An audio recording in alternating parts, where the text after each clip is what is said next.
Go. Pwede ulok nga dito. Oo. Go. Kaning diri. Mao na siya ang cave and waterfalls sa ano nga barangay man ato ito? Liropan. Liropan Cave. Sa Sitio Liropan, doon ay Liropan Cave and Waterfalls. So, ang iyang background no, doon ay isla na bato. Kung na mga payag-payag po na pwede nyo malastaran, na magkay kaon-kaon, na magkay mag-shopping-shopping kung gusto mag-relax, o mag-unwind, nagyapon dire.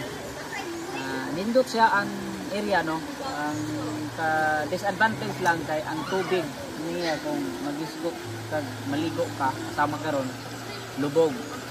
So murag dili non ni permanente no, karon lang panahon na kay dunay nagtrabaho daw dito sa taas tungod kay sapa mo gid siya pure sapa mao ni nga lubog. But with regards sa view sa dapit nindot siya laagan. Maya. Mga payag-payag nila dire na pwede nimo malingkuran. Na kay mga kauban, pamilya ba kanimo, mga friends, pwede nimo dalhon dire dapita.